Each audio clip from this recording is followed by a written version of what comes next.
Namaskar. A warm welcome to World News and Indian Perspective on All India Radio. I am R.S. Raghu and with me is Akhila A, bringing glimpses of the major developments of the day from across the globe. Over the next half an hour, we shall bring to you the latest from the world of politics, economy, sports, entertainment and more. The headlines. G20 finance ministers and central bank governors begin deliberations in Bengaluru on building a sustainable international financial architecture. India saved over 3.4 million lives by undertaking nationwide COVID-19 vaccination campaign, says India's Health Minister Mansukh Mandavia. Guyana Vice President Bharat Jagdeo calls on President Draupadi Murmu. U.S. Secretary of State Antony Blinken to visit India to attend G20 foreign ministers meeting. Hostilities between Russia and Ukraine enter second year. Asia's largest life sciences and healthcare convention, BioAsia 2023, begins in Hyderabad. And Bangladesh signs deal with International Solar Alliance to increase solar energy use in country.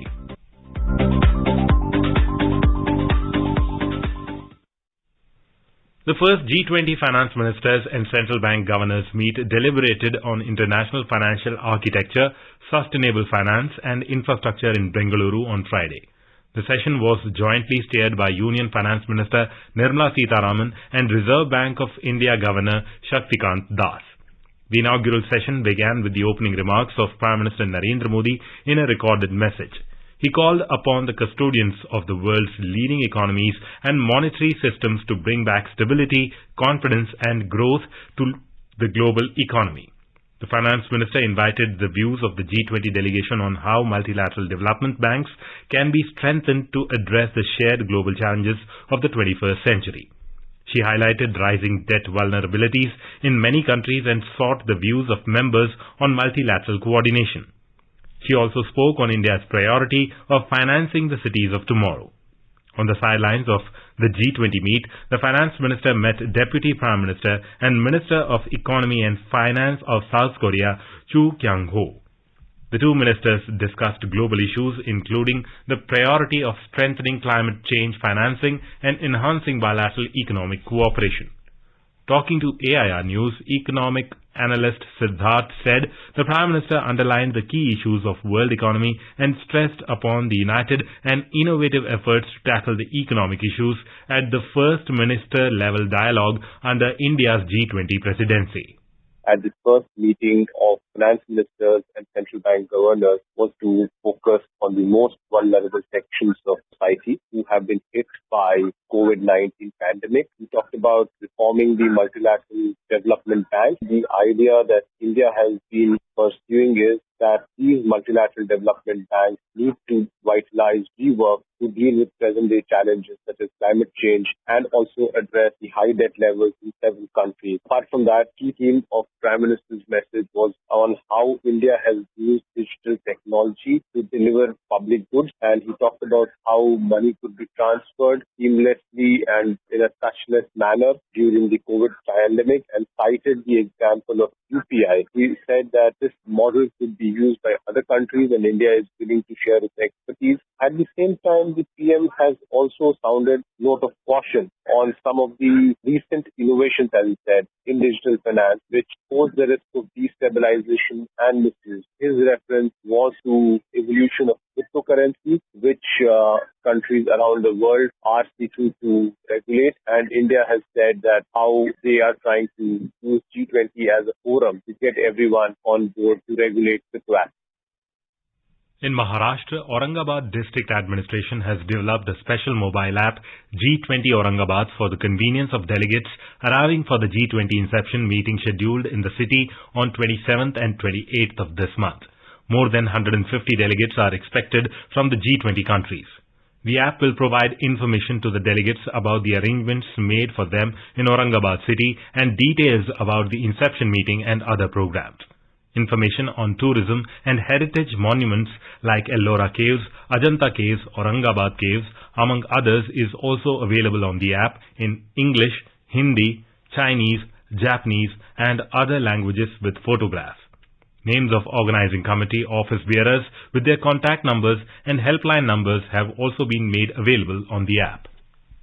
India's Health Minister Dr. Mansukh Mandavia on Friday said that India adopted a whole-of-government and whole-of-society approach in a proactive, preemptive and graded manner for effective management of COVID-19.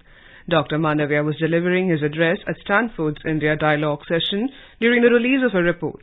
Dr. Mandavia said, according to the report, India was able to save more than 3.4 million lives by undertaking a nationwide vaccination campaign at an unprecedented scale. He said the campaign also yielded a positive economic impact by preventing the loss of $18.3 billion. Vice President of Guyana, Dr. Bharat Jagdeo, has called on the President Draupadi Murmu at Rashtrapati Bhavan on Friday. Welcoming Dr. Jagdeo to Rashtrapati Bhavan, the President said that India attaches very high importance to its relation with Guyana as it has been a homeland to Indian brothers and sisters for the last 180 years. She said, even though India and Guyana are separated geographically by a large distance, that both have many aspects in common, such as the colonial past, predominantly agricultural and rural-based economies, and multicultural societies. President Murmu noted that trade between India and Guyana is on an upward trajectory, and in 2021-22, despite the pandemic, the bilateral trade witnessed a growth of over 300%. She stressed on the need to further diversify the bilateral trade, saying that development partnership is a major pillar of India-Guyana relations. President Draupadi Murmu expressed confidence that his visit would further deepen historical bonds of friendship between India and Guyana. India exercised its right of reply at United Nations General Assembly against Pakistan and advised Islamabad to look at its track record as a state that provides safe havens to terrorists. At the United Nations General Assembly 11th Emergency Special Session, Indian Councillor Prateek Mathur advised the Pakistani delegation to refer to the numerous rights of reply that India has exercised in the past. Pakistan has only to look at itself and its own track record as a state that harbors and provides safe havens to terrorists and does so with impunity. Such uncalled for provocation is particularly regrettable and certainly misplaced at a time when after 2 days of intense discussions we have all agreed that the path of peace can be the only path forward to resolve conflict and discord. U.S. Secretary of State Antony Blinken will travel to Kazakhstan, Uzbekistan and India from the 28th of February to 3rd of March. He will travel to New Delhi on the 1st of March to attend the G20 Foreign Ministers meeting. During his visit to India, Blinken will hold a meeting with officials of the Union government and the civil society to reaffirm the strong partnership between the two nations. Before traveling to India, Blinken will visit Kazakhstan's Astana on the 28th of February, where he will meet with senior Kazakh officials to deepen bilateral cooperation between the US and Kazakhstan. He will also participate in a C5+1 summit. The C5+1 is a diplomatic summit that has been held every year since 2015 between the foreign ministers of the 5 Central Asian countries of Kazakhstan, Kyrgyzstan, Tajikistan, Turkmenistan and Uzbekistan, with the United States Secretary of State. The C5+1 ministerial will focus on bolstering economic, energy and environmental and security cooperation. In today's Hotspot section, we bring you a news commentary on India's affirmative action on climate change. President of India, Ms. Draupadi Murmu, in her first address to the nation after taking over as the head of state, had spoken about sustainable planet and India's ancient traditions and sustainable lifestyle. We take necessary resources from nature and serve nature with equal reverence. This sensitivity has become a global imperative today. I am happy that India is guiding the world in the field of environmental protection, said President Murmu. As the world trudged the path of development to meet the aspirations of billions of occupants on the earth, it forgot the need to protect nature with equal earnestness and honesty. The result is degeneration of nature. India's Ministry of Environment, Forests and Climate Change says global biodiversity is under an ever-increasing all-round threat due to man's relentless predatory exploitation of natural resources. In a recent symposium, the MOEF and CC observed, driven by wasteful, unbounded greed, man's plunder of land and marine resources has led to a situation where about 25% of species face the threat of extinction. Climate change is the biggest threat facing the world today. Despite its devastating effect, there is still lack of consensus on the ways and means of mitigating it. The UN Intergovernmental Panel on Climate Change, IPCC's first major scientific assessment since 2014, shows that global warming is unfolding more quickly than feared and that humanity is almost entirely to blame. Conservation and ecological balance were the cornerstones of Indian civilization. Our forefathers had given nature a divine stature and worshipped every element of it, be it mountains, rivers and oceans and forests. But post-independence, the priority was for feeding millions of mouths, which burgeoned in the years that followed, taking India to the second most populated country on earth. Fast-paced developmental activities inflicted irreversible damage to the biodiversity of the country. As the world realized the gravity of the situation and started putting its acts together, India took the lead, garnering the global community to combat the menace. At the 2015 Paris Climate Summit, New Delhi took the lead and committed to cut greenhouse gas emissions intensity of its gross domestic product 33 to 35% by 2030, increase non-fossil fuel power capacity to 40% from 28% in 2015, and substantially boost forest cover to reduce carbon dioxide. At the Paris Climate Summit, the world agreed to limit the global temperature rise in this century well below 2 degrees Celsius above pre-industrial levels and pursue efforts to limit it even further to 1.5 degrees Celsius. The latest climate change report of IPCC, however, says the chance of global temperature temporarily reaching 1.5 degrees Celsius threshold in the next 5 years is 50-50. New Delhi has claimed that India is the only country among the G20 nations on track to achieve the goals under the Paris Agreement. India targets to reduce emissions by 33 to 35% of its gross domestic product, GDP, by 2030 from the 2005 level. While the average carbon footprint of the world is about 4 ton per person per annum, it is only 0.5 ton per person per annum in India, according to Prime Minister Narendra Modi. India has a triple challenge of transitioning to low-carbon economy, moving a sizable population out of poverty, and mitigating climate change impacts that have already started to impact and could get even worse. On the sidelines of the Paris Summit, Indian Prime Minister Modi and then French President had conceptualized the International Solar Alliance to mobilize efforts against climate change through deployment of solar energy solutions. ISA seeks to work towards creating a global market system to tap the benefits of solar power and promote clean energy applications. New Delhi has taken the leadership initiative to garner global efforts to address the catastrophe, which would affect every single country. On home ground, it has taken many steps to clean the rivers, restore green cover, and undertake development with a human face. However, climate change is real. It is happening, and it is not a story that can be ignored any longer. The world must take note of it, and necessary course correction should be made to avoid peril.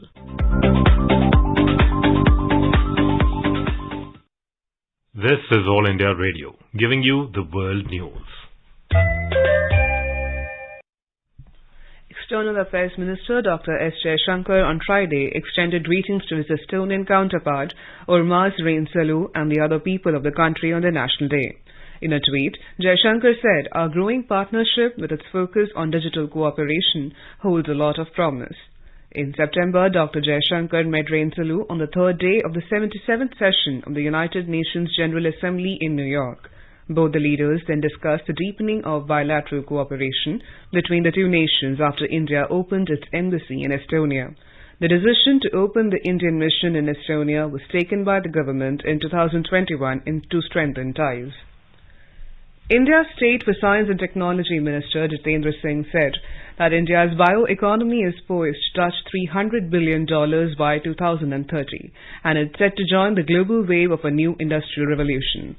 Speaking at the National Consultation Meeting on Biomanufacturing, the minister said that the government is committed to enable circular bioeconomy by advancing high-performance biomanufacturing in the country. He said India envisions green growth in the ensuing Amrit Kal.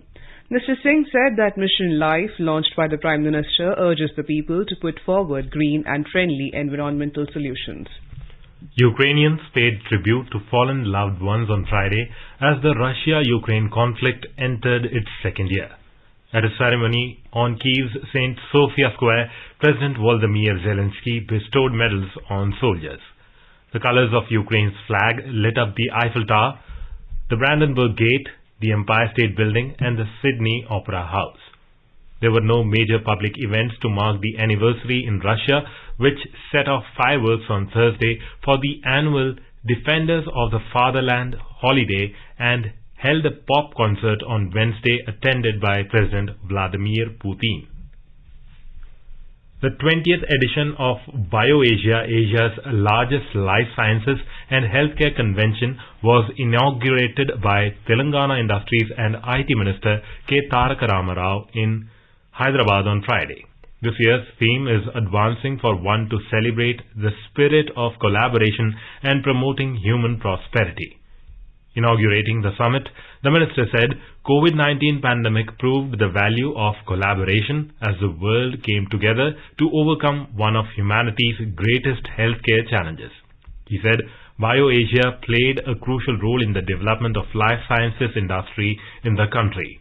The three-day global forum will witness active participation of government dignitaries, business executives, scientists, researchers, and other delegates of global repute. A 3 days long International Bioresource Conclave and Ethnopharmacology Congress 2023 kicked off at the City Convention Centre in Imphal. Speaking in the opening ceremony, Union Minister of State for Education and External Affairs, Dr. R.K. Ranjan said that India is known all over the world for its traditional medical practice. He said that the traditional medical practice like Ayurveda, Siddha and Unani has been continuing in India for many generations. He said India needs to highlight the importance of these practices to the world. Bangladesh signed an agreement on Thursday with the International Solar Alliance ISA to increase the use of solar energy in the country. The agreement is to be implemented by December 2026. Speaking after signing the agreement, the State Minister for Power, Nazrul Hamid, said that the government has set up a target of generating 40% of its total energy through renewable sources by 2041. He said Bangladesh aims at producing 4,000 megawatts of solar power, for which various projects have been taken up. The minister said that the use of renewable energy sources like wind power, energy from trash and hydropower is being promoted in the country to achieve the goal. Net metering guidelines for rooftop solar installations have also been implemented. He further said that the usage of solar power is also being encouraged in agriculture. The International Solar Alliance is a coalition of 223 countries formed to promote use of solar energy and deployment of solar technology. It was conceived as a joint effort by India and France to mobilize efforts against climate change. India's Shipping and Waterways Minister Sarbananda Sonowal on Friday visited the Bogeyville to take stock of the preparation to celebrate successful completion of world's longest river cruise, Ganga Vilas.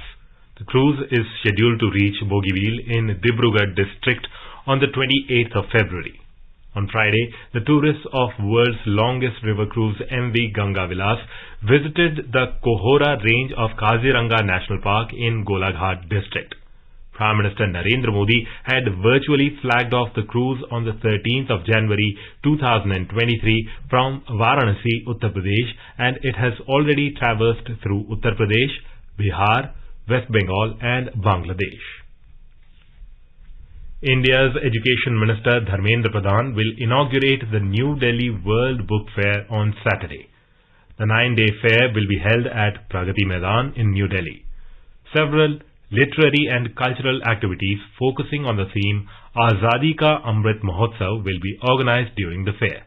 More than 2,000 stalls will be set up and more than 1,000 book publishers will participate in the fair. France has been designated as the guest of honor country. The G20 theme has been integrated with the New Delhi World Book Fair, and exhibitions of books from G20 member countries will also be organized during the fair. Apart from the new attractions this year, with G20 Pavilion, National Education Policy Pavilion, Ed Tech Zone, Yuva Author Corner, other pavilions like Foreign Pavilion, Children's Pavilion, Authors Corners and Lekhak Manch will be biggest attractions of the fair. Many seminars, conferences, book releases, literary and cultural programs as well as various business-to-business events will be held on the sidelines of the book fair. During the fair, Publications Division will showcase its Azadi Ka Amrit Mahotsav books collection, highlighting country's freedom movement and remembering the freedom fighters who devoted their lives to the nation.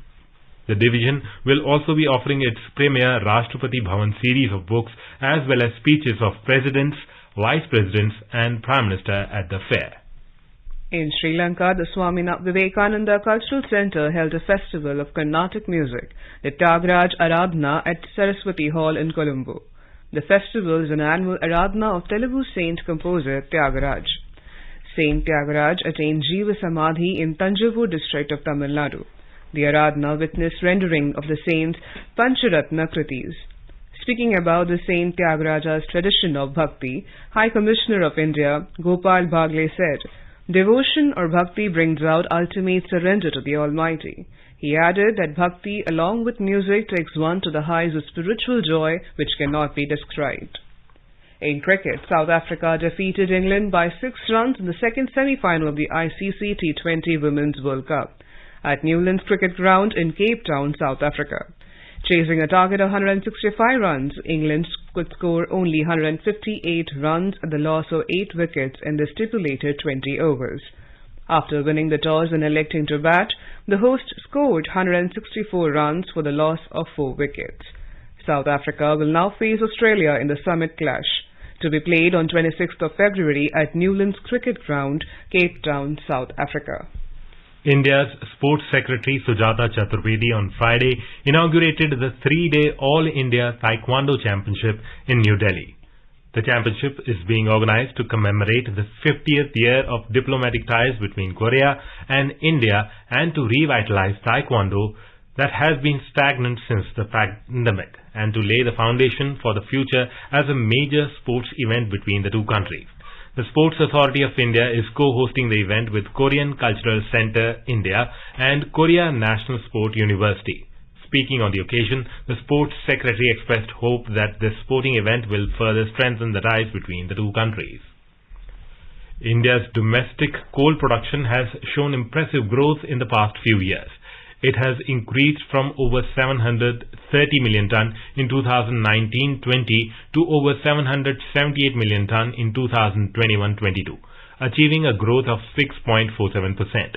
The rising trend of coal production has further gained pace in the current financial year, and the country has recorded an impressive growth of more than 16% with production of over 698 million ton during the period from April 2022 to January 2023 as compared to the corresponding period of the previous year. In this period, Coal India Limited own production has also gone up by over 15% to over 550 million tons from over 478 million tons. The increase in domestic coal production has helped the country curb import to a large extent in face of sharp increase in coal demand arising due to continuous rise in power consumption. The Coal Ministry has fixed the production target of 1.31 billion tons for financial year 2025 and the same is to go up to 1.5 billion tons by 2030. The ministry has been actively engaging with various state government and central government agencies for both starting new coal mines and also for increasing coal production in the currently operational mines. The Sensex and the Nifty today witnessed losses. Index of top 30 companies at Bombay Stock Exchange, Sensex ended below the 59,500 mark. The Nifty index of top 50 companies at National Stock Exchange closed below the 17,500 level. Both stocks declined amid mixed global cues. And now a report from the business desk. Sensex lost 142 points to finish at 59,464. Nifty 50 also fell by 45 points to settle at 17,466. Among global stock markets, the Asian shares ended mixed. Japan's Nikkei 225 rose by 1.3% and Singapore Straits Times Index added 0.5%. On the other hand, Hong Kong's Hang Seng declined by 1.7%. China Shanghai Composite Index and South Korea's Kospi both fell by 0.6%. European shares are mixed in intraday trade. Oil prices posted gains as the prospects of lower exports from Russia offset rising inventories in the US and concerns over global economic activity. In intraday trade, Brent crude was trading at $83 per barrel, while WTI crude price was at $76.05 per barrel. Back home at the multi-commodity exchange, gold futures for April was trading at 55,540 rupees per 10 grams. Silver futures for March was trading at 63,810 rupees per kilogram when reports last came in. Arjun Chaudhary for World News, All India Radio. The Food Safety and Standards Authority of India has specified a comprehensive group standard for millets under Food Safety and Standards, Second Amendment Regulations 2023. Union Health Minister in a statement said that it will be enforced from the 1st of September this year.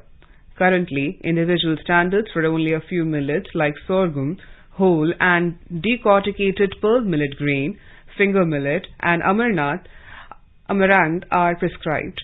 The authority has now framed a comprehensive group standard for 15 types of millets, specifying 8 quality parameters to ensure availability of good quality millets in domestic and global markets. The group standard is applicable to the millets including buckwheat, kodo millet, little millet, brown top and job steers. Millets are a group of small grain cereal food crops that are highly tolerant to drought and other extreme weather conditions, and requires low chemical inputs such as fertilizers and pesticides. Most of the millet crops are native of India and provide most of the nutrients required for a normal functioning of human body. In order to enhance awareness and promote production and consumption of millets, in April 2018, millets were rebranded as Nutri Cereals and the year 2018 was designated as the National Year of Millets. Later, the United Nations General Assembly declared 2023 as the International Year of Millets. Now let us take a look at the major developments around the world as reported in the foreign press. The Globe and Mail writes, China calls for Russia-Ukraine ceasefire. The Financial Times reports, British Airways owner returns to profit for first time since start of the pandemic. Le Monde writes, Poland delivers first Leopard 2 tanks to Ukraine. And the Straits Times reports Malaysia's expanded budget ahead of state polls to aid poor. And now a quick look at the headlines once again. G20 finance ministers and central bank governors begin deliberations in Bengaluru on building a sustainable international financial architecture. India saved over 3.4 million lives by undertaking nationwide COVID-19 vaccination campaign, says India's Health Minister Mansukh Mandavia. Guyana Vice President Bharat Jagdeo calls on President Draupadi Murmu. U.S. Secretary of State Antony Blinken to visit India to attend G20 Foreign Ministers meeting. Hostilities between Russia and Ukraine enter second year. Asia's largest life sciences and healthcare convention, BioAsia 2023, begins in Hyderabad. And Bangladesh signs deal with International Solar Alliance to increase solar energy use in the country. And now, before we end, let us listen to Mahatma Gandhi's favorite bhajan, Vaishnav Jan, by artists from Estonia on their National Day.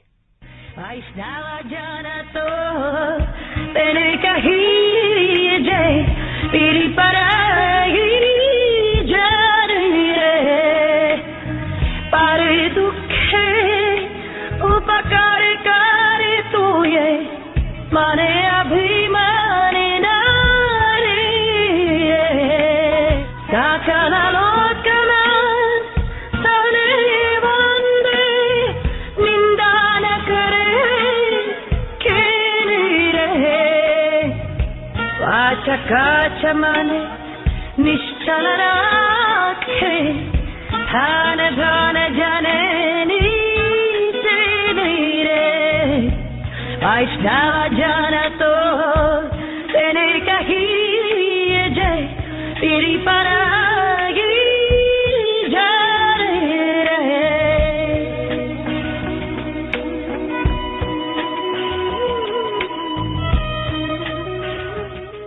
And with that, we end this bulletin. Next edition of World News.